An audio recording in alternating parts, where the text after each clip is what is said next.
하나님의 말씀은 창세기 11장 1절로 9절까지 말씀이 되겠습니다.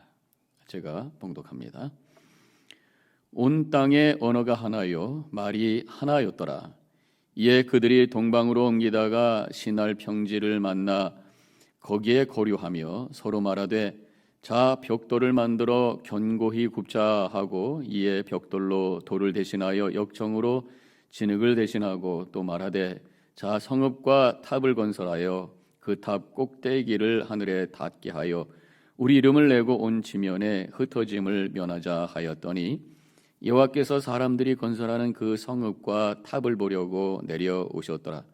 여호와께서 이르시되 이 무리가 한 족속이요 언어도 하나이므로 이같이 시작하였으니 이후로는 그 하고자 하는 일을 막을 수 없으리로다. 자 우리가 내려가서 거기서 그들의 언어를 혼잡하게 하여 그들이 서로 알아듣지 못하게 하자 하시고 여호와께서 거기서 그들을 온 지면에 흩으셨으므로 그들이 그 도시를 건설하기를 그쳤더라. 그러므로 그 이름을 바벨이라 하니 이는 여호와께서 거기서 온 땅의 언어를 혼잡하게 하셨습니다. 여호와께서 거기에서 그들을 온 지면에 흩으셨더라. 아멘. 오늘 말씀은 바벨탑 이야기입니다. 바벨탑 이야기가 1절에서 이렇게 시작을 하고 있습니다. 온 땅의 언어가 하나요 말이 하나였더라. 바벨탑 사건 전까지는 하나의 언어로 같은 말을 하는 다 통하는 그런 세상이었다고 하는 것입니다. 말이 통해야 거기에 커뮤니티가 만들어지고 그 삶이 풍성하게 되어 있죠. 서로 마음을 나누고 생각을 나누고 커뮤니케이션을 통해서 함께 일할 수 있고 언어가 통한다고 하는 것은 큰 복이라고 믿습니다. 하나님께서 의도했던 것은 똑같은 언어를 가지고 그래서 서로 함께 소통하면서 행복한 공동체를 이루어가기를 원했던 것이 하나님의 뜻이었던 거죠. 그런데 인간의 그 죄성 때문에 그 하나의 언어로 하나 된 그런 공동체가 하나님의 뜻을 이룬 것이 아니라 하나님의 은혜를 외면하고 교만해지게 되면서 그 언어를 이용해서 하나님 나라를 세워야 되는데 바벨탑을 쌓고 있는 모습이 오늘 본문의 말씀의 내용인 것이. 그 바벨탑의 목적을 4절에 이렇게 말하고 있습니다. 성읍과 탑을 건설하여 그 탑 꼭대기를 하늘에 닿게 하여 우리 이름을 내고 온 지면에 흩어짐을 면하게 하였더니 하늘에 닿도록 탑을 세워보자. 저는 요까지의 말씀을 좋게 한번 생각을 해보면은 사람들이 하나님께로 더 올라가고 싶은 그러한 마음을 가졌다 할 수가 있지요. 그 하늘 위에 새로운 차원의 삶이 있을 것이다, 새로운 세계가 있을 것이다 이런 기대를 가지고 탑을 쌓을 수가 있었겠죠. 사실 믿음이라고 하는 것은 이렇게 높게 올라가는 거잖아요. 그래서 하나님께로 올라가서 하나님과 교통하고 하나님을 만나는 삶을 사는 것이 신앙의 여정인 것입니다.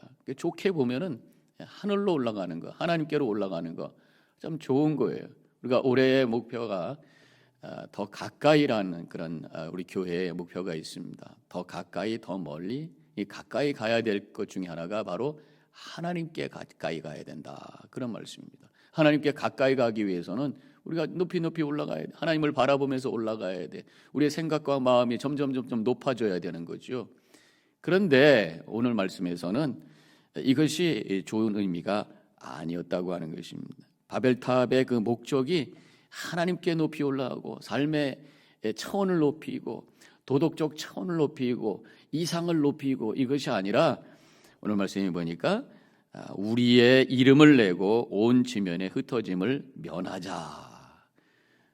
우리의 이름을 내고, 이거 새 번역에는 우리의 이름을 날리고 이렇게 되어 있어요.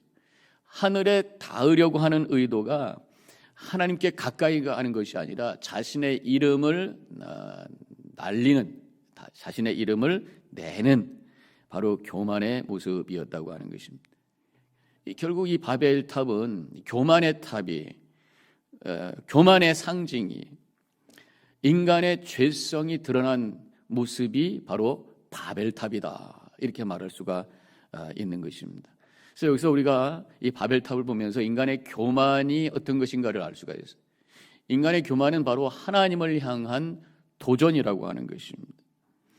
하나님의 진리를 무시하고 영적인 세계를 무시하고 천국과 지옥을 믿지 않고 그냥 죽으면 끝이다 라고 사는 거죠. 소위 그 욜로라고 해서 죽으면 끝이다. 그래서 내가 즐기고 싶은 것 즐기고 갖고 싶은 것 갖고 하고 싶은 것 다 하면서 사는 것이다. 이러한 생각이 바로 하나님을 향한 도전이라는 것이죠. 인간의 자리를 이탈한 하나님을 향한 도전, 이것이 바로 바벨탑인 것입니다. 인간의 본래 자리는 뭐겠습니까? 인간의 죄성과 한계를 인정하고 십자가에 엎드려 회개하면서 하나님의 은혜를 구하고 있는 그 자리가 우리가 있어야 될 자리라고 하는 것이에요. 그 자리를 떠나서 하나님을 향해서 도전하고 있는, 죄성과 한계를 인정하지 않고 하나님을 향해 도전하고 있는 그 모습이 바로 교만의 모습, 바벨탑에서 보여주고 있는 거예요. 또 이 교만은 다른 사람보다 더 높은 데에 올라가려고 하는 마음이 있습니다. 높은 데에 올라가면 더 멀리 보입니다. 더 멀리 보이기 때문에 컨트롤이 더 쉬운 거지요. 그래서 전쟁을 하게 되면은 이 높은 곳을 함락을 하게 되면은 전쟁에서 유리한 고지를 갖게 되고 유리한 위치에 서게 되고 전쟁을 승리로 이끌게 되죠. 그래서 보면은 뭐 고지를 탈환하기 위해서 전쟁하는 그런 이야기들이 많이 나오잖아요.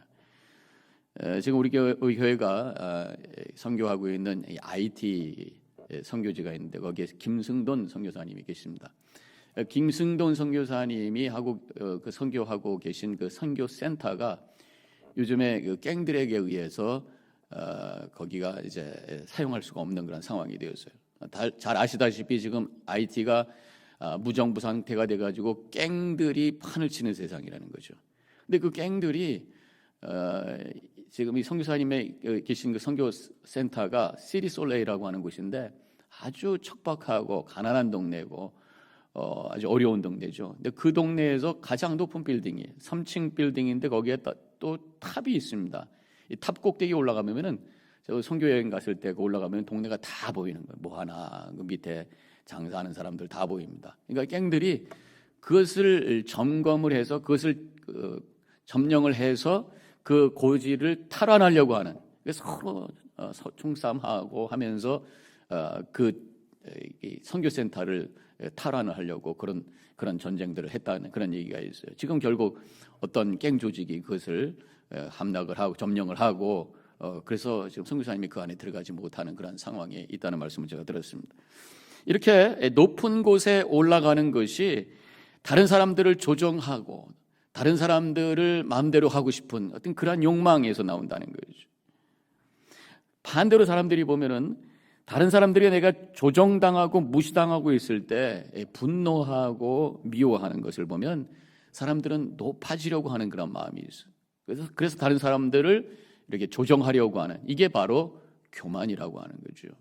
바로 이 바벨탑이 이런 교만의 모습을 보이고 있는 것입니다. 그리고 이제 온 땅에 흩어지지 않게 하자, 그것이 목적으로 되어 있습니다. 바벨탑이 하늘을 닿게 하고 그래서 이름을 내고 그리고 우리가 흩어지지 않게 하자.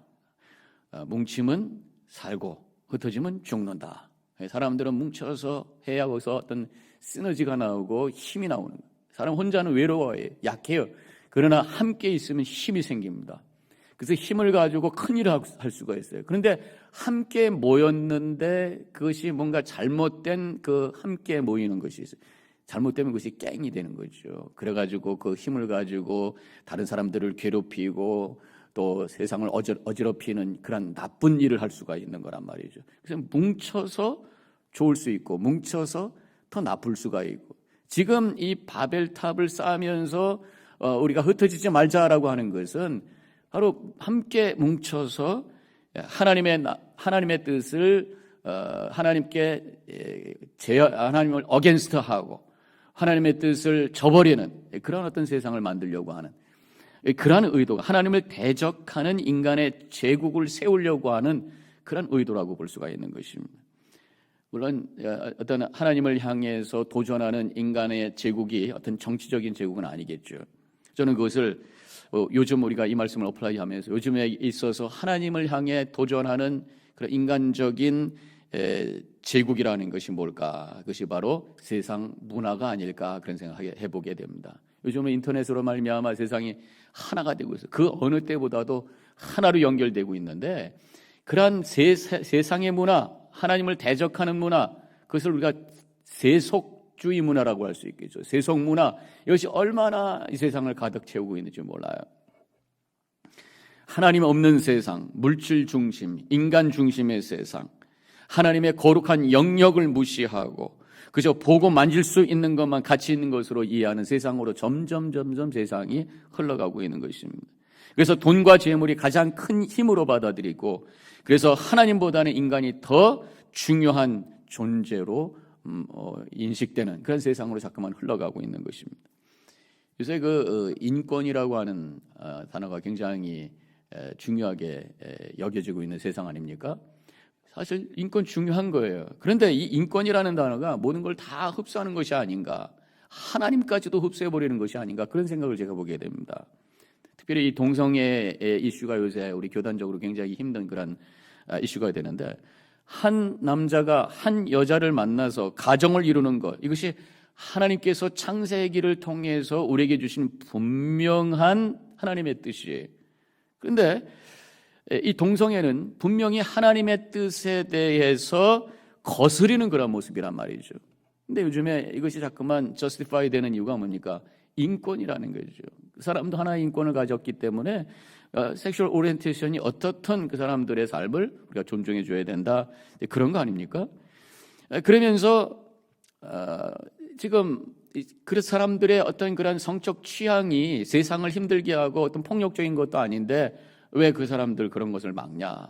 그렇게 하면서 그것을 정당화시키는 그 세상으로 자꾸만 흘러가고 있단 말이죠. 그런데 사실 직접적으로 사회를 해치는 것 같지 않지만 간접적으로 결국은 가정을 무너뜨린다라고 한다면 이 사회의 근간을 무너뜨릴 수 있는 그런 무서운 것이 아닌가 그런 생각을 해보게 됩니다. 이렇게 인권이 하나님의 뜻과 진리보다 더 앞서게 되는 거예요. 하나님도 우리 모든 사람들을 귀하게 여기셔요. 그래서 십자가에서 예수 그리스도를 제물로 죽게 하시면서까지 우리를 구원해 주신 분이 하나님이시잖아요. 우리 인간을 그렇게 사랑해 주신단 말이죠. 그렇지만 그 이상의 것이 바로 하나님의 뜻, 하나님의 진리라고 하는 것입니다. 그렇기 때문에 우리 인간은 한 인간으로 존중받으면서 동시에 하나님 앞에 겸손히 엎드려야 된다고 하는 거예요. 그것이 우리가 있어야 될 자리인 것이죠. 본문에서 이렇게 하나님을 향해서 도전하는 인간의 죄로 말미암아 하나님께서 이제 사람들의 말을 흩으시는 것을 보게 됩니다. 현대의 이 세상에는 한 5천 개의 언어가 있다고 그래요. 언어가 다른 사람들이 모이면 참 답답합니다. 언어가 같은 언어를 쓰지 않아도 물론 한 두세 개만 있어도 뭐 생활은 되죠. 뭐 남미에 가가지고 바뉴, 아과, 화장실하고 물 이것만 있어도 그래도 우리 서바이브는 되는 거 아니겠어요? 그렇지만 서로 교통하고 함께 교제하고 그렇게 하기 위해서는 같은 언어가 필요하단 말이죠. 그런데 우리가 같은 언어를 쓰고 있는데도 안 통하는 경우가 있어요. 서로 말을 해도 이해가 달라. 전달이 안 돼. 그래서 말하다가 싸우고 그리고 갈등하고 소리 지르고 교만한 마음을 가지고서는 같은 언어를 사용해도 통하지 않는 그런 상황이 얼마든지 될 수 있다는 거예요. 여기서 우리가 이 바벨탑을 통해서 우리가 보여주는 귀한 메시지입니다. 하나님을 향해 도전하는 이 교만이 결국 우리의 소통을 끊어버리고 오해하게 만들고 서로 갈등하게 만드는 그러한 것이다라고 하는 것을 보여주고 있어요.